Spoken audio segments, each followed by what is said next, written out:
আজকে আমাদের পাইল ডিজাইনের উপর থার্ড লেকচার। আমরা গত লেকচারে যে বিষয়টা নিয়ে আলোচনা করেছিলাম সেটা হলো একটা স্পেসিফিক পাইলের আলটিমেট ক্যাপাসিটি বের করার জন্য যে প্রসেসগুলো ছিল তার ভিতরে দুটি ইম্পর্টেন্ট এলিমেন্ট ছিল, একটা ছিল ইন বিয়ারিং আর একটা হলো ফ্রিকশন। তো ইন বিয়ারিংটা কিভাবে ক্যালকুলেশন করতে হয় সেটার জন্য আমরা কয়েকটা মেথড দেখেছিলাম। মেহেরফের তারপর বেসিক্সের কতগুলো মেথড দেখেছিলাম, যে স্যান্ডি সয়েল বা ক্লে টাইপ সয়েলের ক্লে সয়েলে আমাদের পাইলের ইন বিয়ারিং কিভাবে ক্যালকুলেশন করতে হয়। তো আজকে আমরা ইন বিয়ারিং এর লাস্ট টপিকস দেখবো, যে ইন বিয়ারিং ক্যালকুলেশনের জন্য আরেকটা মেথড আমরা দেখবো। এরপরে আমরা পাইলের ফ্রিকশনাল ক্যাপাসিটি যে বিষয়টা আছে সেটা আলোচনা চলে যাব। তো ইন বিয়ারিং বের করার জন্য আজকে যে মেথডটা আলোচনা করা হবে সেটা হলো এসপিটি এবং সিপিটি মেথড ব্যবহার বা টেস্ট রেজাল্ট ব্যবহার করে কিভাবে পাইলেট ইন বিয়ারিং ক্যাপাসিটি বের করা যায়। তো এখানে এসপিটি যেটা স্ট্যান্ডার্ড পেনিট্রেশন টেস্ট এবং সিপিটি যেটা কোন পেনিট্রেশন টেস্ট, এই দুটো টেস্টের ব্যাপারে আমাদের এই কোর্সের আগে আলোচনা করা হয়েছিল। সাবসয়েল এক্সপ্লোরেশন যে টপিকসটা ছিল সেখানে, তো সেখানে এই বিষয়টাও অ্যাড্রেস করা হয়েছিল। এসপিটিটা আমরা বাংলাদেশের কনটেক্সে অ্যাকচুয়ালি স্যান্ডি সয়েল হোক ক্লে সয়েল হোক both the cases SPT test করা হয়, বাট নর্মালি এসপিটি টেস্ট যেটা এটা much more convenient for Sandy soil, and CPT যে টেস্টটা আছে এটা much more convenient for clay type soil এবং খুবই অ্যাকুরেট রেজাল্ট দেয়। বাট এটা টেকনিক্যাল এক্সপার্টিস বেশি প্রয়োজন হয়, এই কারণে টিল নাও বাংলাদেশে লোকাল যে প্রজেক্টগুলো আছে সেখানে সিপিটি অতটা রিনাউন না। বাট এটার যদি টেস্ট করা যায় তাহলে ইঞ্জিনিয়াররা অনেক রিলায়েবল ওয়েতে ইফিশিয়েন্ট ওয়েতে ডিজাইন করতে পারে। ইন দ্যাট কেস তাদের পক্ষে অনেক ইকোনমিও কনসিডার করা ফিজিবল হয়। তো যাই হোক, আমরা এই আলোচনাটা সামনে নিয়ে যাই যে এসপিটি এবং সিপিটি টেস্ট রেজাল্ট ব্যবহার করে কিভাবে আমরা একটা পাইলের ইন বিয়ারিং বের করতে পারি, এবং এরপর একটা এক্সাম্পল দেখবো, এরপর আমরা ফ্রিকশনে চলে যাব। তো এখানে শুরুতে আমরা মেহেরফের একটা সূত্র দেখছি। মেহেরফের একটা সূত্রের কিউপি, যেটা আমরা এর আগেও জানি যে আলটিমেটলি ইন বিয়ারিং বের করতে গেলে একটা ক্রস সেকশনাল এরিয়ার সাথে একটা ফ্যাক্টর যেটা আমাদের কিউপি মাল্টিপ্লাই করতে হবে, তাহলে আমাদের টোটাল ইন বিয়ারিং ক্যাপাসিটি চলে আসবে। তো এখানে কিউপির ক্ষেত্রে এসপিটির একটা কোরিলেশন দিয়ে দেওয়া আছে 0.4 পিএ। পি এর ভ্যালুটা অলরেডি এর আগেও আলোচনা করা হয়েছিল। এটা হলো স্ট্যান্ডার্ড অ্যাটমসফেরিক প্রেসার ধরে নেওয়া হয়, যেটা 100 kilo newton per metre square SI ইউনিটে, আর এফপিএস ইউনিটে এটা 2000 পাউন্ড পার ফিট স্কোয়ার। আর এছাড়া যে বিষয়টা হলো এন সিক্সটিটার ব্যাপারেও আমাদের এর আগের যে টপিকস ছিল সাবসারফেস এক্সপ্লোরেশন, সেখানেও আলোচনা করা হয়েছিল যে আমরা ফিল্ডে যখন একটা স্ট্যান্ডার্ড পেনিট্রেশন টেস্ট করি, একটা স্ট্যান্ডার্ড পেনিট্রেশন টেস্টে আমরা ফিল্ডের যে র ডাটা পাই সেটাকে বলা হয় এন দ্বারা রিপ্রেজেন্ট করা হয়। সেই এন ভ্যালুটাকে কতগুলো ফ্যাক্টর দ্বারা মাল্টিপ্লাই করতে হয়, যে ফ্যাক্টরগুলো আমার স্যাম্পলারের কন্ডিশন, বোরহোলের ডায়ামিটার, কত ডেপথের সয়েল আমি কালেক্ট করছি, কি ধরনের ডোনাট দিয়ে আমি হ্যামারিংটা করছি, এরকম অনেকগুলো ফ্যাক্টর আছে। এই ফ্যাক্টরগুলোকে মাল্টিপ্লাই করে ফাইনালি যে রেজাল্টটা বের হয় ওইটাকে এন সিক্সটি বলে। তো এন সিক্সটি কিভাবে বের করতে হয় সেটা নিয়ে এখানে আলোচনা করব না, যেহেতু এটা সাবসারফেস এক্সপ্লোরেশনে অলরেডি আলোচনা করা হয়েছে। তো এখানে হলে এন সিক্সটির ডাটা যদি আমার জানা থাকে তাহলে আমি এই কাজটা প্রসিড করব। তো এখানে আমাদের সূত্রের একটা ক্রস চেক এখানে একটা বিষয় আছে, সেটা হলো আমাদের প্রথম পার্টের ভ্যালু অবশ্যই সমান অথবা ছোট হতে হবে 4 PA N60। আর এখানে N60-র ব্যাপারে একটা বিষয় আছে, সেটা হলো যে কোন ডেপথের N60 আমরা অ্যাকচুয়ালি নিব। কারণ আমরা ইন বিয়ারিংটা যখন ক্যালকুলেশন করছি তখন তো অ্যাকচুয়ালি আমরা যেখানে পাইলটা রেস্ট করছি সেটা আমাদের মেইন কনসিডারেশন। তো আমাদের পাইলটা হয়তো 50 ফিট 60 ফিট নিচে থাকতে পারে, কিন্তু আমাদের কাছে যে সয়েল রিপোর্ট থাকবে সেখানে তো প্রতি 5 ফিট পর পর সয়েলের ইনফরমেশন থাকবে। সো আমরা কোন এন এর ভ্যালুগুলো, কারণ প্রত্যেকটা ডেপথেরই আলাদা আলাদা এন এর ভ্যালু আমাদের জানা থাকবে আর কি। তো আমরা কোন এন এর ভ্যালুটা ব্যবহার করে অ্যাকচুয়ালি আমরা N60টা ক্যালকুলেশন করব, তো সেটার ব্যাপারে এখানে একটা ইনফরমেশন দিয়ে দেওয়া আছে। সেটা হলো একটা এভারেজ ভ্যালু ব্যবহার করতে হবে, সেটা হলো 10D অ্যাভাব and 4D below. For example, আমার যদি পাইলের ডায়ামিটার লাইক 2 ফিট হয়, তাহলে পাইলের ডায়ামিটার 2 ফিট হলে যেখানে আমি পাইলটাকে রেস্ট করবো, ফর এক্সাম্পল আমি 60 ফিটে পাইলটাকে রেস্ট করব, তাহলে 2 ফিট যদি পাইলের ডায়ামিটার হয় 2 × 10 20, তার মানে 60 ফিটে যদি আমি এটাকে রেস্ট করি তাহলে 60 ফিটের উপরের দিকে 20, তার মানে আমাকে সারফেস থেকে 40 ফিট ডেপথে যেতে হবে। আর এখানে হলো 4D নিচে পর্যন্ত। তো 4D নিচে বলতে তাহলে আমার 4 দুগুণে 8, 8 ফিট নিচে, 8 ফিট নিচে যেতে হবে। দ্যাট মিনস আমি যদি একটা পাইলকে 60 ফিট পর্যন্ত নিয়ে যেতে চাই এবং পাইলের ডায়ামিটার যদি 2 ফিট হয়, তাহলে ওই জায়গার সয়েল প্রোফাইলটা নিয়ে তার 40 ফিট থেকে শুরু করে 68 ফিট পর্যন্ত, 40 ফিট থেকে শুরু করে 68 ফিট পর্যন্ত যে এসপিটির ডাটাগুলো আছে তাদের একটা এভারেজ নিতে হবে। ওই এভারেজ ডাটা অ্যাপ্লাই করে অ্যাকচুয়ালি আমি যে ভ্যালুটা পাবো সেটাই N60 আকারে আমাদের ইকুয়েশনে ব্যবহার করতে হবে। অ্যান্ড দেন এরপরে আমাদের ব্রন্ডের সূত্র দেওয়া আছে, মেহেরফের সিপিটি ব্যবহার করে সূত্রের যে রিলেশনটা সেখানে বলে দেওয়া হয়েছে যে এসপিটির ক্ষেত্রে সূত্র এবং আমাদের সিপিটির সূত্রের ক্ষেত্রে আমরা গ্র্যানুলার সয়েলে একই ধরতে পারি, রেজিস্ট্যান্স একই রকম ধরতে পারি। তো যাই হোক, আমি প্রাথমিক যে আলোচনাটা ছিল আমাদের এটা হয়ে গেল। এবার আমরা একটা প্রবলেম সলভ করি, তাহলে এটা আমাদের আরেকটু ক্লিয়ার হয়ে যাবে। এখানে আমাদের প্রবলেমে যেটা বলে দেওয়া আছে, একটা স্পেসিফিক পাইল যার ডাইমেনশন এখানে দিয়ে দেওয়া আছে। তো এটা আমাদের ক্রস সেকশন একটা স্কোয়ার পাইল দেখছি আমরা। তো এটা স্কোয়ার পাইলও হতে পারে, সার্কুলার পাইলও হতে পারে, হোয়াট এভার যাই হোক না কেন, আমরা চাইলে তার এরিয়া ইজিলি বের করতে পারবো। আর আমাদের পাইলের লেন্থটা দিয়ে দেওয়া আছে 15.2 মিটার। তার মানে পাইলটাকে আমরা রেস্ট করব 15.2 মিটারে। আর এখানে আমাদের যেহেতু এটা একটা স্কোয়ার বলেছে, তার মানে এখানে অ্যাকচুয়ালি দিটাই হবে আমাদের 0.305 মিটার। দ্যাট মিনস 0.305 কে আমরা 10 দ্বারা মাল্টিপ্লাই করব এবং 8 দ্বারা মাল্টিপ্লাই করব। সো সারফেস থেকে 15.2 মিটারে এসে তার উপরের দিকে আমাদেরকে 3.05 মিটার এবং নিচের দিকে অ্যাপ্রক্সিমেটলি 1.3 মিটার পর্যন্ত যেতে হবে। এই জায়গার যে ভ্যালুগুলো আছে এখানে আমাদের ডেপথ ওয়াইজ যে ডাটাগুলো দিয়ে দেওয়া আছে এখান থেকে নিয়ে আমাদের এভারেজ করে N60 ভ্যালু ক্যালকুলেশন করতে হবে। তো অ্যাজ লাইক আমরা ইকুয়েশনটা যদি করি, এখানে দিয়ে দেওয়া আছে যে N60 যেটা বের করা হয়েছে এবং যেটা এর আগেও আলোচনা করা হয়েছিল যে 10D থেকে এখানে আবার এটা 5D লিখেছে, এটা ব্যাপার না, 4D 5D এটা বিগ ডিল না। তো সেক্ষেত্রে সেই ভ্যালুগুলোকে নিয়ে তাদের একটা এভারেজ বের করে 24 পেয়েছে। তার মানে এখানে আমরা n এর ভ্যালু ব্যবহার করব 24। তো n এর ভ্যালু এখানে 24 দেওয়া হয়েছে আমাদের, যদিও একটা সয়েল প্রোফাইল দিয়ে দেওয়া আছে, আমাদের একটা ম্যাথ সলভ করতে বলা হয়েছে, আমরা করব। কিন্তু এখানে একটা বিষয় আমি একটু অ্যাড্রেস করতে চাচ্ছি যে আমরা যখন ডিজাইনার হিসেবে ডিজাইন করি তখন আমাদের হাতে কিছু স্বাধীনতা ঠিক বলবো না, জাজমেন্টগত ইউজের বিষয় থাকে। সাধারণত আমরা যে ডিজাইনটা করব আমাদের ডিজাইনটা সেফ হতে হবে, সাথে সাথে আমাদের ডিজাইনটা কিন্তু ইকোনমিক্যালও হতে হবে।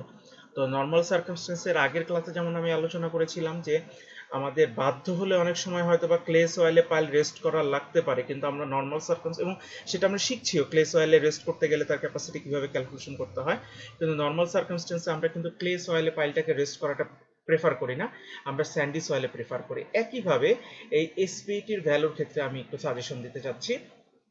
নর্মাল সার্কামস্টেন্সে এসপিটি ডাটা আমরা নর্মালি যে টেস্টগুলো করি এগুলো তো 50 পর্যন্ত নেই, 50-র পরে আমরা আসলে নেই না। 50 চলে আসলে আমরা এরপরে হয়তো বা ফর এক্সাম্পল আমাদের 45 ফিটে 50 এসপিটি চলে আসলো, এরপরে আমরা আরো হয়তো বা কিছুটা ডেপথ পর্যন্ত যাই, যদি দেখা যায় যে 50-র চেয়ে বেশি আসতেছে বা 50টা কনস্ট্যান্ট করতেছে আমরা 50 ধরেই কাজ করি। 50-র বেশি এসপিটিটা নর্মালি নেওয়া হয় না, হাইয়েস্ট ভ্যালু 50, এরপরে ডিজাইন করা হয় না। তো আমরা একটা maximum value in general practice যেটা পেলাম যে সর্বোচ্চ 50 হতে পারে এসপিটি, কিন্তু কম কত হতে পারে? তো কমের আসলে কোনো ঠিক নেই।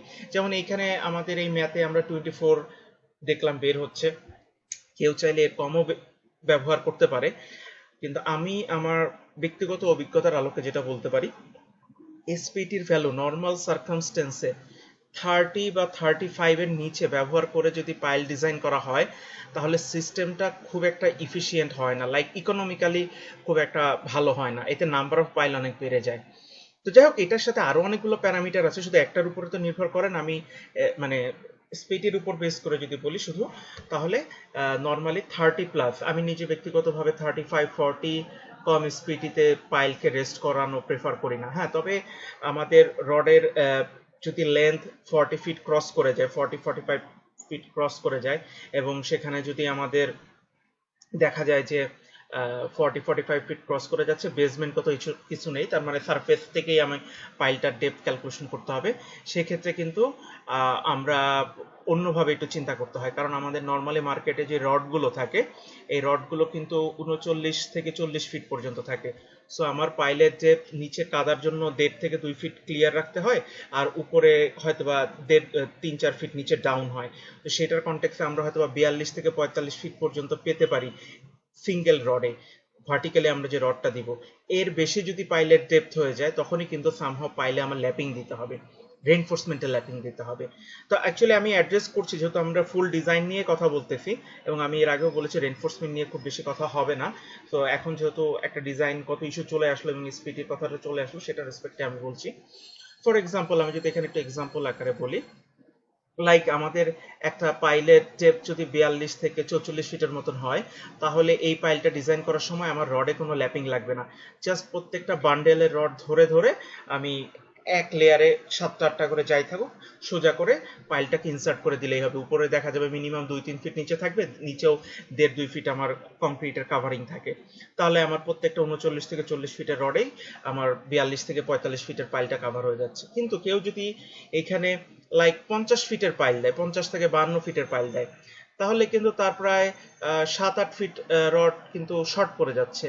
আর 7-8 ফিট রডটা যখন শর্ট পড়ে যাচ্ছে তার মানে একটা ল্যাপিং দিতে হবে। আর যখনই ল্যাপিং দিতে হবে, এখানে আমরা 16 থেকে 20 মিলির কম আসলে তো রড ব্যবহার করি না পাইলের ক্ষেত্রে। তো 16 থেকে 20 মিলির রড দিয়ে যখন আমরা ল্যাপিং দেওয়ার চেষ্টা করব, তখন কিন্তু আমাদের ন্যূনতম দেখা যাবে যে 2.5 ফিটের মতন চলে আসবে ল্যাপিং। 2.5 ফিট বা আরো বেশি আসতে পারে, 2 ফিটের কম তো আসবেই না, 2.5 থেকে 3 ফিট পর্যন্ত ল্যাপিং চলে আসতে পারে। তো আমার যদি 7টা রড থাকে, তাহলে 7টা রড থাকলে আমি যদি 2.5 থেকে 3 ফিট পরিমাণ ল্যাপিং ধরি, তাহলে কিন্তু আমার অলমোস্ট 18 থেকে 20 ফিটের মতন ল্যাপিং চলে আসতেছে। শুধু ল্যাপিং এর জন্য এক্সট্রা রড লাগতেছে, যেটা একটা বান্ডেল রডের প্রায় অর্ধেক। তার মানে আমার 2টা পাইলের শুধু ল্যাপিং দিতে 1 বান্ডেল করে রড লাগছে। তাহলে সেই ক্ষেত্রে আমি যদি পাইলের লেন্থ বাড়াতেই হয়, তাহলে আমি 40 থেকে 45 ফিটের ভিতরে যদি পাইলকে রাখতে না পারি, তাহলে আমি 50 না করে সেটাকে বরং 60 করে দেই। 60 করে দিলে দেখা যাবে কম্পারেটিভলি ল্যাপিং যেহেতু দিচ্ছি, আমি আরেকটু এফিসিয়েন্ট হইতে দেই। অথবা যদি আমি পাইলে প্রয়োজন অনুযায়ী, লাইক এখানে অনেক কিছু নির্ভর করে, সয়েলের কোয়ালিটির উপর নির্ভর করে, সেগুলোর উপর নির্ভর করে যদি এটাকে আমি 70-75 ফিটের একটা পাইল দিয়ে দিতে পারি, হ্যাঁ 70-75 ফিটের একটা পাইল দিয়ে দিলে আলটিমেটলি কিন্তু তাহলে আমার ল্যাপিং কিন্তু ওই একই 3 ফিট লাগছে। কিন্তু সেক্ষেত্রে কিন্তু আমার মানে ল্যাপিংটাকে যদি একটা মিসইউজ ঠিক বলবো না, মানে এটাকে যদি ওয়েস্ট টাইপ ধরি আর কি, যে অ্যাডিশনাল কস্ট, তাহলে সেটা কিন্তু মোর এফিসিয়েন্ট ওয়েতে ইউটিলাইজড হয়ে যাবে।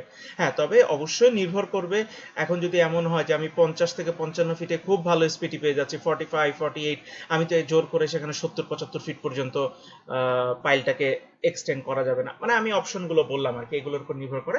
তবে ইন জেনারেল আমি পার্সোনাল আমার এক্সপিরিয়েন্স থেকে বলতে পারি, সেটা হলো এসপিটির ভ্যালু নর্মাল সার্কামস্টেন্সে আমরা ইন বিয়ারিংটা যেখানে রেস্ট করব 30+, আমি নিজে ব্যক্তিগতভাবে এর আগেও বলেছি 35 থেকে 40-এর কমে দেওয়াটা প্রেফার করি না। তাতে দেখা যায় টোটাল পাইলের ক্যাপাসিটি কমে গিয়ে নাম্বার অফ পাইল বেড়ে যায়, পুরো ফাউন্ডেশনের খরচ কিছুটা রেজ করে নর্মাল সার্কামস্টেন্সে। অ্যাবনর্মাল কেসে আরো অনেক এক্সাম্পল আছে। যাই হোক, আচ্ছা আমরা একটু প্রসিড করি। ওগুলো নিয়ে আমাদের অ্যাপ্লিকেশন নিয়ে অনেক কথা হয়ে গেল, এবার একটু আমরা ক্যালকুলেশনে ফেরত আসি। তো আমরা জানি যে এখানে একটা ক্রস চেক আছে দুটো ভ্যালু দিয়ে। তো ক্রস চেক করে আমরা দেখতেছি প্রথম ভ্যালু দিয়ে এটা প্রায় 4450, হ্যাঁ এই ভ্যালুটা চলে আসছে। কিন্তু আমরা 4PA N60 যে সূত্রটা আছে এখান থেকে কত পেলাম, 893। তো 4400 এবং 893 এর ভিতরে যেহেতু অনেক পার্থক্য, আমরা 893 নিব। যদি কাছাকাছি হতো লাইক 893 আর এইখানে প্রথম পার্টের ভ্যালু যদি অ্যারাউন্ড 1000-এর মতন বা সর্বোচ্চ 1100-এর মতন হতো, তাহলে হয়তো একটা এভারেজ করা যেত। বাট যেহেতু অনেক পার্থক্য, এই ক্ষেত্রে আমরা সেফ সাইডে থাকার জন্য 893 ব্যবহার করব। আর সেকেন্ড যে পার্ট আছে সেটা ওই যে আরেকটা সূত্র অ্যাপ্লাই করলাম, অ্যাপ্লাই করে এখানে কত আসলে, এখানে আরো কম আসছে, সেখানে কত 575। তাহলে 575 যদি আসে, তাহলে আমরা দুইটা পার্ট থেকে দুইটা আলাদা আলাদা ভ্যালু পাচ্ছি। এই দুইটা ভ্যালু আমরা চাইলে এভারেজও করতে পারি, আবার চাইলে কেউ যদি একটু কনজারভেটিভ ওয়েতে ডিজাইন করে সে ছোট ভ্যালুটা কাউন্ট করতে পারে। আবার কেউ যদি একটু রিস্ক নিতে চায়, মনে করে যে না আমার সয়েল কোয়াইট স্টেবল, আমি কনস্ট্রাকশনটা ভালোভাবে করতে পারবো, অথবা সয়েল টেস্ট যেখানে করা হয়েছিল সেখানে হয়তো বা অনেক বেশি কনজারভেটিভ ভ্যালু নেওয়া হয়েছে, সেক্ষেত্রে সে হয়তো উপরের ভ্যালুটাও ধরতে পারে। এটা engineer to engineer judgement wise নির্ভর করে। তো যাই হোক, এই ছিল আমাদের ইন বিয়ারিং এর যে বিষয়গুলো। গতদিন আমরা মেহেরফ সহ ফিজিক্স এর সূত্রগুলো দেখছি, আজকেও আমরা দেখলাম সূত্র, বাট এগুলো mainly SPT standard penetration test এবং সিপিটি টেস্টের উপর বেস করে। আচ্ছা, এবার আমরা চলে আসি আমাদের আলোচনাটা ফ্রিকশন রেজিস্ট্যান্স। তো আমরা জানি যে আমাদের পাইলের একটা আলটিমেট ক্যাপাসিটি ইন বিয়ারিং এবং ফ্রিকশন দুটার উপর নির্ভর করে। তো ইন বিয়ারিং নিয়ে আলোচনা শেষ। এখন যদি আমরা ফ্রিকশন ক্যাপাসিটির বিষয়টা পেয়ে যাই, তাহলে দুটাকে যোগ করলেই হয়ে যাবে। তো আজকের ক্লাসে যে বিষয়টা আমরা আলোচনা করব সেটা হলো স্যান্ডি সয়েলের ফ্রিকশন নিয়ে। আমাদের ফ্রিকশনটা কিন্তু দুইভাবে, কারণ আমি যখন একটা 40, 50, 60 ফিট একটা পাইল দিব, সে বিভিন্ন সয়েলকে ইনসার্ট করে যেতে হবে। Sandy soil, clay soil, silty types, বিভিন্ন ধরনের সয়েলকে তাকে পাস করে চলে যেতে হবে। সুতরাং ইন বিয়ারিং এর জন্য যেটা আমি বললাম যে ক্লে টাইপের সয়েলটা আমরা ইগনোর করতে পারলেও বা ইগনোর করারটা প্রেফারেবল হলেও ফ্রিকশনের জন্য কিন্তু ক্লে সয়েল ইগনোর করা যাবে না। ফ্রিকশনের জন্য আমাদেরকে স্যান্ডি সয়েলও যেমন গুরুত্বপূর্ণ এবং ক্লে টাইপ সয়েলও গুরুত্বপূর্ণ, এবং আমরা ক্লে টাইপ সয়েলের ফ্রিকশন নিয়ে নেক্সট ক্লাসে আলোচনা করব। আজকে আমরা স্যান্ডি সয়েলের ফ্রিকশনটা নিয়ে আলোচনা করে আমাদের আলোচনা শেষ করব। তো বেসিক সূত্র যেটা এখানে আমরা দেখতে পাচ্ছি, তো বেসিক সূত্রে এখানে আমরা যে বিষয়টা দেখছি ডিএলপি, এটা হলো আমাদের পেরিমিটার, যেটা কারণ আমাদের ফ্রিকশনটা কাজ করবে হলো সারফেসে। তো ডায়ামিটার যদি জানা থাকে একটা এলিমেন্টের, আমরা পেরিফেরি তো জানতেই পারি।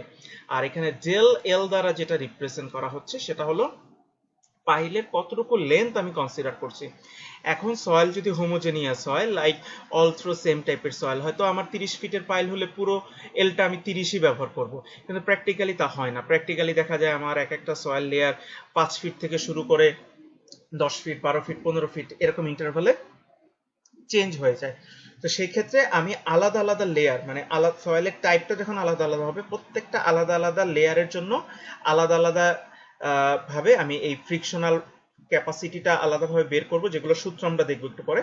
আর ডেল এল হবে ওই লেয়ারের থিকনেস, সেটা 5 ফিট হতে পারে, 15 ফিট হতে পারে, 20 ফিট হতে পারে। আর ডেল পি তো পেরিমিটার। তো সাধারণত আমরা অল থ্রো পাইলের ডায়ামিটারে কোনো চেঞ্জ আনি না, সো এইটা ওভারঅল একই থাকে, এটা খুব একটা চেঞ্জ হয় না। আচ্ছা, তো ইন বিয়ারিং এর ক্ষেত্রে আমরা যখন কথা বলেছিলাম, ইন বিয়ারিং এর সময় আমাদের আসলে সেটা বোর্ড পাইল হোক আর ফ্রিকশনাল পাইল হোক, frictional pile that means precast drive করে যে পাইলগুলো করা হয় সেগুলো হোক, ক্যাপাসিটির সূত্রে তেমন কোনো পার্থক্য দেখা যায় না। কিন্তু যখন বিষয়টা ফ্রিকশনের ব্যাপার চলে আসে, তখন দেখা যায় একটা বোর্ড পাইলের তুলনায় আমরা যদি একটা ড্রাইভেন পাইল করি, তাহলে তার ক্যাপাসিটি অনেক বেশি থাকে ফ্রিকশনাল। ওকে, এবং এখানে যে বইতে যেটা দেওয়া আছে সেটা অনেক ক্ষেত্রে 2.5 টাইমসও হয়। অন্যান্য বই, যেটা অরোরার বই সহ আরো কিছু লিটারেচার আছে, যেখানে বিষয়টাকে প্রায় 2 টাইমস বলা হয়েছে। তো এটা আসলে engineer to engineer judgement wise সে ব্যবহার করবে, যে কিভাবে সে ক্যালকুলেশনটা করবে। আর এখানে আরেকটা বিষয় অ্যাড্রেস করা আছে, এইটা আমাদের এই বইতে যেহেতু উল্লেখ করা আছে, আমরা আমাদের এক্সাম্পলগুলো সলভ করার জন্য এই ফিলোসফিটা ব্যবহার করব। কিন্তু এই জায়গাও ইঞ্জিনিয়ার টু ইঞ্জিনিয়ার কিছুটা ভ্যারি করে। সেটা হলো, আমরা এই দুইটা ডায়াগ্রামকে যদি ফিগার 11.16 এর এই দুইটা ডায়াগ্রামের দিকে যদি আমরা একটু লক্ষ্য করি, সেটা হলো একটা পাইল আমি একটা সার্টেন ডেপথ এল পর্যন্ত ইনসার্ট করে দিয়েছি। এখন যত নিচের দিকে যাবে কনফাইননেস বাড়তে থাকবে, কারণ আমার যত নিচের মাটি থাকবে, উপরের ওভারবার্ডেন প্রেসারের কারণে সেই সয়েলটা কি করবে, একটা ল্যাটারাল স্ট্রেস দিবে। কনফাইননেস, নিচের মাটি কি করবে, চাপ বেশি দিবে। যত বেশি চাপ দিবে তার ফ্রিকশনটাও তত বেশি হবে। এবং এটাকে যদি আমরা একটু গ্রাফিক্যালি দেখি, তাহলে গ্রাফিক্যালি দেখলে এরকম ইনক্লাইন্ড ওয়েতে সে বাড়তে থাকবে। বাড়তে বাড়তে এটা কোথায়, একদম পাইলের বটম পর্যন্ত কি বাড়তে থাকবে, না একটা সার্টেন ডেপথ পর্যন্ত বাড়ার পর এটা না বেড়ে কনস্ট্যান্ট হয়ে যাবে। তো এখানে যে বিষয়টা অ্যাকচুয়ালি অ্যাড্রেস করা হয়েছে বইতেও, যেটা জিনিসটা বলছে যে একটা সার্টেন ডেপথ পর্যন্ত বাড়ার পরে ভ্যালুটা আর বাড়বে না, এটা কনস্ট্যান্ট হয়ে যাবে। এবং সেই ভ্যালুটা কত এখানে বলে দেওয়া আছে, অ্যাপ্রক্সিমেটলি কত, 15D। আর এখানে লিটারেচারে বলা আছে 15 to 20 ডায়ামিটার অফ পাইল। তার মানে একটা পাইলের ডায়ামিটার যদি ফর এক্সাম্পল 2 ফিট হয়, তাহলে 15 to 20, তার মানে 15 to 20 আমি যদি দুই দ্বারা মাল্টিপ্লাই করি তাহলে 30 থেকে 40 ফিট। তাহলে এখানে যে কথাটা বলা হচ্ছে যে সারফেস থেকে নিচের দিকে কম্পারেটিভলি আমি ভালো মাটি পাবো, উপরের কনফাইননেস বেশি থাকবে, প্রেসার বেশি থাকবে, সো আমার ফ্রিকশনও বাড়তে থাকবে। সো ফ্রিকশনের বাড়া যে ভ্যালুটা হবে, এই বাড়ার ভ্যালুটা বাড়তে বাড়তে এই 15 to 20, তার মানে আমি যদি 2 ফিট হয় তাহলে 30 থেকে 40 ফিট পর্যন্ত আমি এইভাবে ট্রায়াঙ্গেলটা বাড়াতে থাকবো।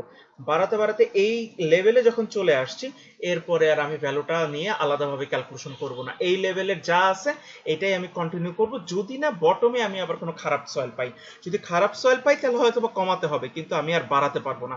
এটা হলো এখানকার ফিলোসফি। তো এই ফিলোসফিটার ফলে আমাদের নর্মাল যে প্রজেক্টগুলো থাকে, ছোটখাটো যে প্রজেক্টগুলো থাকে, এই প্রজেক্টে খুব একটা সমস্যা হয় না, কারণ আমাদের নর্মাল যে ছোটখাটো প্রজেক্টগুলো থাকে এগুলোতে আমরা 30 থেকে 35 ফিটের কম আসলে নর্মালি পাইল হয় না, কিন্তু পাইলের ডেপথগুলো সাধারণত 40-45 ফিটের বেশি হয় না। এবং ওখানে আমি এর আগেও বললাম যে ল্যাপিংগত কিছু বিষয় থাকে, যে আমি যদি 42 থেকে 45 ফিটে পাইল দিতে না পারি, সেক্ষেত্রে একটু ইকোনমিক্যালি সাউন্ড ডিজাইন করতে গেলে অনেক ক্ষেত্রে ডিজাইনাররা তখন 1.5 থেকে দ্বিগুণ চিন্তা করে, যে ওকে 42-45-এ না পারলে আমি 60-62 কম দিব না, আবার 60-62-তে না পারলে 75-80 নিচে দিব না। ওই রেইনফোর্সমেন্টের খরচ কত কিছু বিষয় আছে, পাইলের ইনস্টলেশনের কিছু খরচের বিষয় আছে, এগুলো চিন্তা করে হোয়াটএভার। তো আমাদের নর্মাল পাইলগুলো কিন্তু দেখা যায় যে 35-40-45 ফিট, ম্যাক্সিমাম 50 ফিটের ভিতর থাকে। আর আমাদের একটা 2 ফিট পাইলের তো 15 to 20 ডি করলে ভ্যালুটা আলটিমেটলি 30 থেকে 40-ই আসতেছে। সো সেই রেসপেক্টে যদি বলি, নর্মাল সার্কামস্টেন্সে ইঞ্জিনিয়াররা যখন প্র্যাকটিস করেন তখন ওনারা আসলে এই যে এল প্রাইম পর্যন্ত ভ্যালুটাকে নিয়ে কনস্ট্যান্ট করে দিবে এগুলো না করে, বরঞ্চ একদম ফুল ডেপথ জুড়েই হিসাবটা করে ফেলেন। কিন্তু ঝামেলাটা হয়ে যাচ্ছে যখন লাইক আমার পাইলের ডেপটা 70 ফিট, আমার পাইলের ডেপটা 75 ফিট, আমি ওই 2 ফিটের পাইলই করছি, তার মানে আমার 15 to 20 ডি করলে জিনিসটা 30 থেকে 40 ফিট আসবে। তার মানে 30 থেকে 40 ফিট পর্যন্ত তার ফ্রিকশনাল ভ্যালুটাকে ইনক্রিজ করতে করতে এরপরে আরও কিন্তু 30 থেকে 40 ফিট বাকি রয়ে গেল, যেটা অ্যাকর্ডিং টু দিস আন্ডারস্ট্যান্ডিং বা দিস লিটারেচার আমার পক্ষে আর বাড়ানো কিন্তু সম্ভব না। তো এখানে অনেক ইঞ্জিনিয়ার যেটা আছেন ওনারা এই ফিলোসফিতেও চিন্তা করেন যে আমি নিচের দিকে যত যাচ্ছি কনফাইননেস তো বাড়ছে, তো কনফাইননেস যদি বাড়ে তাহলে তো আমার ফ্রিকশনটা বাড়বে। হ্যাঁ, তো ফ্রিকশনটা বাড়লে ভ্যালুটা বাড়াবো না কেন? হ্যাঁ, তো যাই হোক, এগুলো অনেক ওয়েবসাইটগত বিষয়ে আছে, এগুলো চিন্তা করতে হয়, কারণ একটা জিনিসের ফ্রিকশনেরও তো একটা আলটিমেট লিমিট আছে।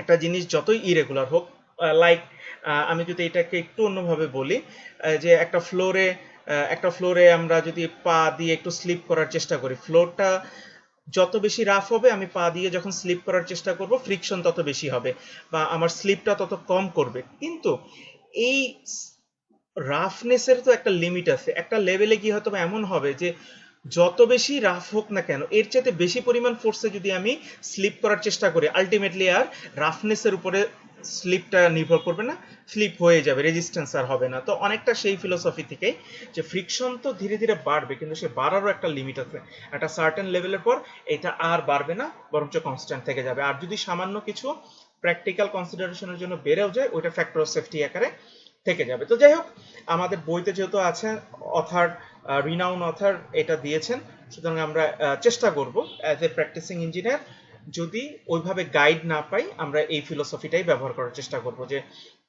15 to 20 পাইল ডায়ামিটার পর্যন্ত আমাদের ফ্রিকশনটা বাড়বে, এরপরে জিনিসটা কনস্ট্যান্ট হয়ে যাবে। আচ্ছা, তো এরপরে আসলে সূত্র এখানে যেগুলো আছে এগুলো আমাদের লাগবে। আচ্ছা, এখানে একটা জিনিস একটু বলে রাখা প্রয়োজন, যে যখন আমরা এই ক্যালকুলেশনগুলো করি, আমরা এই ক্যালকুলেশনগুলো যখন করব তখন কিন্তু আমাদের একটা জিনিস মাথায় রাখতে হবে, যে কোন লেভেলে, যে এল প্রাইম, এই এল প্রাইম পর্যন্ত কিন্তু আমাদের ভ্যালুটা ধীরে ধীরে বাড়তে থাকবে। তার মানে এর মাঝখানে যে জায়গাগুলো আছে এগুলাকে যদি আমার প্রয়োজন পড়ে যখন আমি কাট করব তখন কিন্তু আলাদা আলাদা, ফর এক্সাম্পল আমি যদি এখানে একটু গ্রাফিক্যালি একটু হালকা দেখাই, ফর এক্সাম্পল যদি এখানে আমার আলাদা আলাদা লেয়ার থাকে, হ্যাঁ, আলাদা আলাদা লেয়ার থাকে, তাহলে এখানে কিন্তু ওই যে উপরের যে লেয়ারটা এখানে কিন্তু একটা ট্রায়াঙ্গেলের মতন ফর্ম করেছে, তার মানে এখানের যেই প্রেসারটা এটা একটা ট্রায়াঙ্গেলের সূত্র ব্যবহার করে আমি পাবো, কিন্তু এইখানের সূত্রটা কিন্তু আবার একটা ট্রাপিজিয়ামের মতন সূত্র।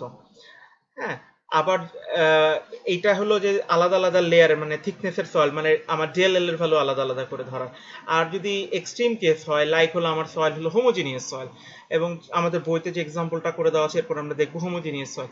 হোমোজিনিয়াস সয়েল হলেও সেখানেও কিন্তু আমি এই যে একটা সার্টেন লেভেল পর্যন্ত, এই লেভেল কি 0 থেকে এই পর্যন্ত একটা ভ্যালু এসেছে, তার মানে এইটাকে আলাদাভাবে হিসাব করতে হবে এবং তারপরের ভ্যালুটাকে একটা কনস্ট্যান্ট ভ্যালু হিসাবে কন্টিনিউ করতে হবে। তো যাই হোক, আমরা সামনে প্রবলেম আছে, প্রবলেমটা সলভ করলে আমরা আরেকটু ক্লিয়ার হয়ে যাব।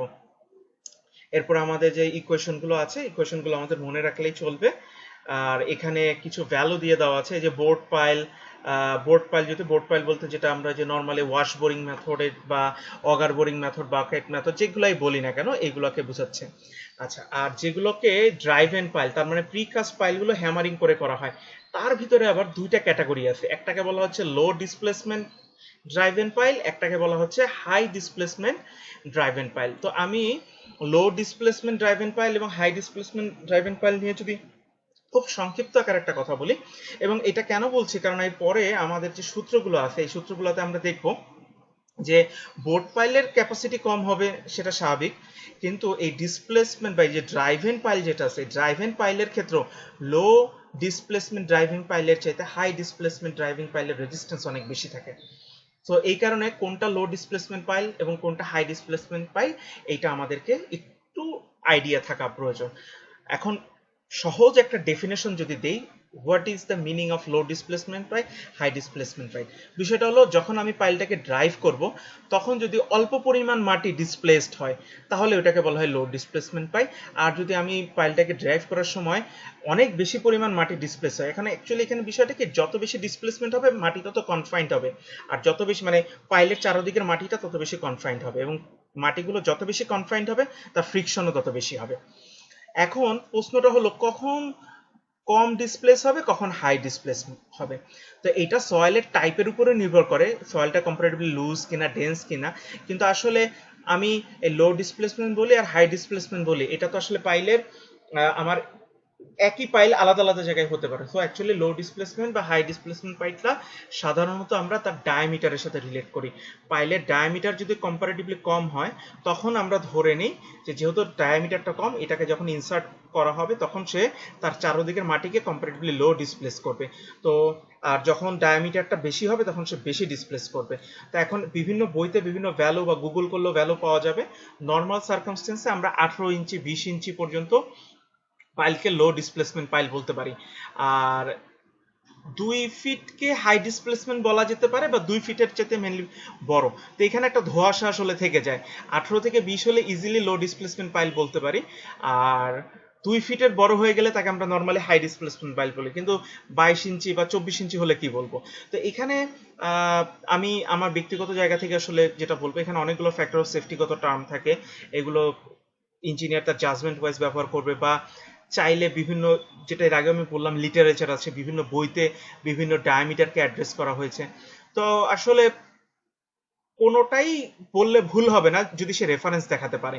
হ্যাঁ, এস্টাবলিশ রেফারেন্স দেখাতে পারলে সে কারেক্টই হবে, কিন্তু আলটিমেটলি যে ভ্যালুটা আসবে সেই ভ্যালুটা কতটুকু ব্যবহার করবে এটা আসলে ইঞ্জিনিয়ারের জাজমেন্ট এবং সার্কামস্টেন্সের উপর বেশি নির্ভর করে। তো যাক, এখানে ভ্যালুগুলো আছে, ভ্যালুগুলো আমরা দেখে নিব। এখানে আসলে সূত্রগুলো যেহেতু এস্টাবলিশ সূত্র, বিভিন্ন ফিল্ড টেস্ট করে ট্রায়াল দিয়ে ওনারা এই সূত্রগুলো তৈরি করেছেন। সো এগুলো নিয়ে আমি আলাদাভাবে কথা বলতে চাচ্ছি না, আমি শুধু বলবো যে সূত্রের কোন কোন পার্ট আমাদের বুঝতে হবে, কোন কোন ডাটাগুলো। তো এই কোয়েশনগুলো আমাদের কম বেশি সবই লাগবে, তো এক্সামেও আশা করি এগুলো দিয়ে দেওয়া থাকবে। এরপরে হলো গিয়ে যদি আমাদের এসপিটি ডাটা থাকে সেখান থেকে আমরা কিভাবে ক্যালকুলেশন করতে পারি সেগুলো আমরা দেখলাম এখানে। আর এখানে আরেকটা টেবিল আছে, টেবিলটা আমাদের লাগে, এই সরি টেবিল বলতে গ্রাফটা আমাদের লাগে, সেটা হলো যে কে এর ভ্যালু। এখানে আমরা এর আগে সূত্রে দেখেছি কে এর কিছু ভ্যালু আছে, কে এর ভ্যালুগুলো কিভাবে বের করতে হয়। তো এই কে এর ভ্যালুটা অ্যাকচুয়ালি L/D রেশিওর উপরে নির্ভর করে এবং অ্যাঙ্গেল অফ ইন্টারনাল ফ্রিকশন। তো আমার L/D মানে পাইলের যে ডেপথ, যেটা সেই ডেপথটাকে ডায়ামিটারের সাথে রেশিও করে অ্যাঙ্গেল অফ ইন্টারনাল ফ্রিকশন জানা থাকলে সেখান থেকে ইজিলি আমরা কে টা বের করে নিতে পারি। তো যাই হোক, আমাদের আর এখানে আলফা প্রাইমের একটা ইস্যু আছে। এই আলফা প্রাইমটা আমাদের একটা দুইটা গ্রাফ আছে, এই গ্রাফ দিয়ে আমরা ব্যবহার করতে পারবো। এবং কিছুক্ষণ আগে যে কথাটা আমি বললাম যে হাই ডিসপ্লেসমেন্ট পাইল এবং লো ডিসপ্লেসমেন্ট পাইলের উপর যেমন ফ্রিকশনটা নির্ভর করে, অ্যাপারেটাসের উপরও কিছুটা নির্ভর করে। যেমন এইখানে আমরা যদি একটা গ্রাফ দেখি, আমাদের বটমে L/D এবং ভার্টিক্যালি হলো গিয়ে আমাদের আলফা প্রাইম, এবং নিচে যদি আরেকটা গ্রাফ দেখি সেটাও কিন্তু একই, হরিজন্টাল এক্সিসে আমাদের হলো L/T এবং ভার্টিক্যাল এক্সিস হলো আলফা প্রাইম।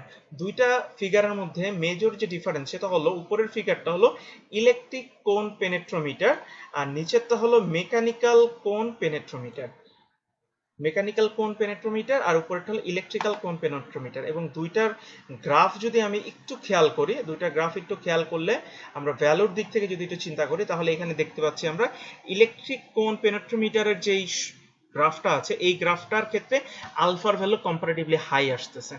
আলফার ভ্যালু কম্পারেটিভলি হাই এই কারণে আসতেছে, আলফা প্রাইমের ভ্যালু বেশি আসছে, এবং আলফা প্রাইমের ভ্যালু যখনই বেশি আসবে এফ এর ভ্যালু, যে ইকুয়েশন আমরা 11.49 যেটা দেখি, আলফা প্রাইমের ভ্যালু যত বেশি হবে এফ এর ভ্যালু তত বেশি হবে, এবং এফ এর ভ্যালু যত বেশি হবে আমার ফ্রিকশনাল ভ্যালু কি আসবে, বেশি আসবে। সো অ্যাকচুয়ালি ইলেকট্রিক কোন পেনেট্রোমিটারের বিষয়টা কি হয়, এটা আমরা ইলেকট্রিক কোন পেনেট্রোমিটার ব্যবহার, মানে কোন পেনেট্রেশনের যে ইকুইপমেন্টটা আছে সেটা যদি ইলেকট্রিক কোন হয় এই ভ্যালুটা অনেক বেশি রিলায়েবল থাকে। তার মানে এখান থেকে আমি যে ভ্যালুটা পাই সেটাকে আমি একটু বাড়ায় বা যেটা আছে সেটার কাছাকাছি ধরতে পারি, ফ্যাক্টর অফ সেফটি কম ধরলে হয়, সেই জন্য ওইটার রিপ্রেজেন্টেশন আকারে গ্রাফটা একটু উপরের দিকে। আর মেকানিক্যাল কোন পেনেট্রোমিটারে যেটা হয়, যেহেতু আমার এখানে যে ভ্যালুটা আমি পাই এখানে আমাদের হাইড্রোলিক জ্যাকের বা একটা ম্যানুয়াল হ্যামারিং প্রসেসে ইনসার্ট করা হয়, তো অ্যাডিশনাল একটা ভাইব্রেশনের কারণে ভ্যালুটা হয়তো বা একটু বাড়তি আসতে পারে, এই জন্য এটাকে একটু কমায় ধরাটাই আমাদের জন্য ওয়াইজ হয়।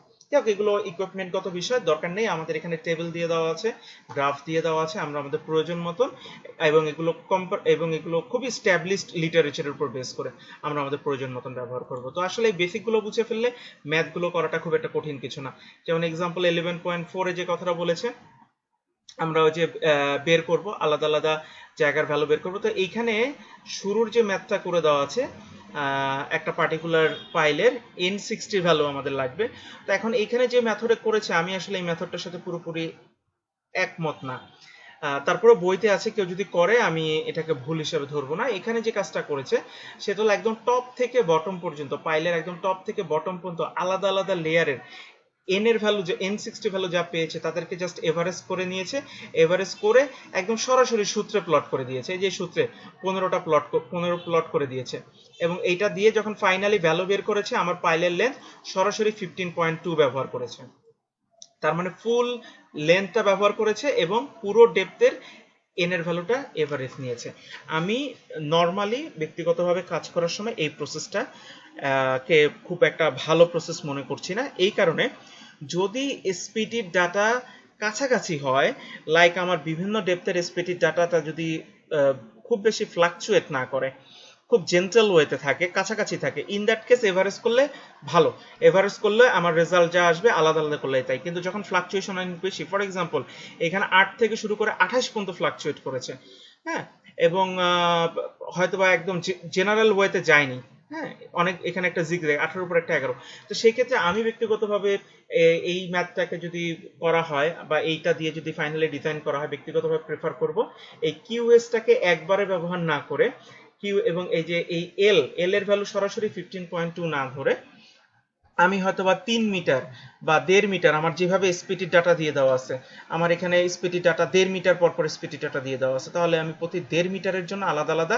কিউএস বের করব। তার মানে আমি একেবারে 10টা ভ্যালু যোগ করে 10 দিয়ে ভাগ না করে এই 8 এর জন্য 8 ব্যবহার করব, এল এর ভ্যালু এই যে এখানে এসপিটির ক্ষেত্রে 8 ব্যবহার করে এল এর ভ্যালু 1.5 ব্যবহার করে একটা কিউএস 1 বের করব, আবার কিউএস 2, এইভাবে 10টা কিউএস আলাদা আলাদা বের করে তাদের আমি যোগ করে নিব, এবং সেইভাবে আমি ফ্রিকশন বের করলে আমার কাছে মনে হয় এটা মাচ মোর অ্যাপ্রোপ্রিয়েট হতে হবে। এবং এর আগেও বললাম ভ্যালুগুলো যদি কাছাকাছি থাকে তাহলে বিগ ডিল হয় না, বাট ভ্যালুগুলোতে যদি অনেক বেশি ফ্লাকচুয়েশন থাকে সেক্ষেত্রে রেজাল্ট অনেক কম বেশি হওয়ার চান্স থাকে। তবে আমি যে মেথডটা এইমাত্র বললাম আলাদা আলাদা লেয়ারকে আলাদা আলাদাভাবে ধরে, তাহলে ভ্যালু যাই আসুক না কেন এটা কম্পারেটিভলি অ্যাকসেপ্টেবল। আচ্ছা, ইন দ্য সেম ম্যানার্স অন্য সূত্রগুলো দিয়ে ব্যবহার করেছে এবং এর আগের সূত্রগুলো থেকে ইন বিয়ারিং পেয়েছে, তার সাথে ফ্রিকশনটা যোগ করে দিয়েছে, ফ্যাক্টর অফ সেফটি 3 ধরেছে, একটা পাইলের ক্যাপাসিটি। তো এইভাবে আসলে ইন বিয়ারিং ফ্রিকশন আলাদা আলাদা বের করে ফ্যাক্টর অফ সেফটি দ্বারা ভাগ করে একটা পাইলের টোটাল ক্যাপাসিটি কনসিডার করা হয়।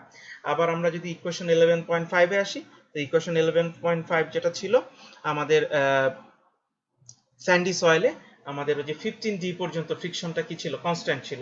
তাহলে যে 15Dটা বের করে নিয়েছে, 15Dটা বের করে নিয়ে, এবং আরেকটা বিষয় আমি বলেছিলাম যে হোমোজেনিয়াস সয়েল যেহেতু এই একটা ডেপথ পর্যন্ত এটাকে কনস্ট্যান্ট ধরেছে, এখানে আমাদের 15D এর ভ্যালু কত চলে আসছে 6.75, তার মানে, এবং এখানে পাইলেট ডেপথটা কত, এখানে পাইলেট ডেপথ কিন্তু একই 15.2 মিটার। সো 6.75 পর্যন্ত আমি ভ্যালুটাকে, ফ্রিকশনের ভ্যালুটাকে বাড়াতে থাকবো, বাড়ানোর পরে তারপরে ভ্যালুটাকে, মানে আমি যদি এটাকে যদি একটু গ্রাফিক্যালি এখানে একটু বুঝাই, অ্যাকচুয়ালি মেইনলি বোঝার জায়গায় এখানেই এতটুকুই, সেটা হলো এটা হলো যদি সারফেস হয়, একটা পাইল হয়, তার মানে আমার এই রকম একটা জিনিস বাড়বে, বাড়ানোর পর এটাকে কনস্ট্যান্ট দেখাচ্ছে। এই এতটুকু ডেপথকে বলছে আমার 6.75, আর 15.2 থেকে 6.75 বাদ দিলে যা থাকে সেটা হবে আমার এই নিচের ভ্যালুটা। এই দুইটা অংশ ভাগ করে নিতে, এখানে 0 আর এখানে আমার এই লেভেলের ভ্যালু, দুইটার এভারেজ তাহলে কত হবে 0 প্লাস আলটিমেট ভ্যালু 2 দ্বারা ভাগ করবে, আর এই পরের অংশের জন্য এই ভ্যালুটা কনস্ট্যান্ট করে নিয়ে দেবো। সেভাবে আমার এখানে ম্যাথটা করানো আছে, এটা আমরা দেখলেই ক্লিয়ার হয়ে যাবে আমাদের।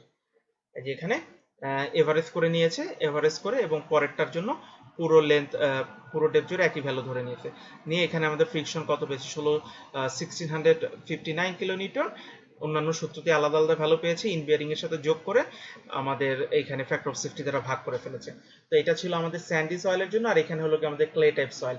তো ক্লে টাইপ সয়েলের জন্য ওই যে যেটা বললাম, সিপিটির ভ্যালু যদি জানা থাকে, ভ্যালুগুলোকে জাস্ট, এবং কিউসি আমি ভ্যালুগুলোকে জাস্ট প্লট করব, যে আলফা প্রাইমের যে ভ্যালুটা ছিল আমাদের টেবিল ছিল, সেই টেবিল থেকে আমরা ভ্যালুগুলো আলফা প্রাইমের ভ্যালু বের করে এবং আলাদা আলাদা ডেপথের জন্য আলাদা আলাদা ভ্যালু নিয়ে টোটালটা সামারাইজ করে নিলে হয়ে যাবে। তো যাই হোক, আমার কাছে মনে হয় মেইন ফিলোসফি যদি বোঝা যায়, এখানে পাইল ডিজাইনের ক্ষেত্রে মেইনলি যেটা দরকার, আমাদের প্রচুর সূত্র আছে, কিন্তু প্রচুর সূত্র এবং এক একটা সূত্রের ভ্যালুর ফ্লাকচুয়েশন এক এক রকম আছে।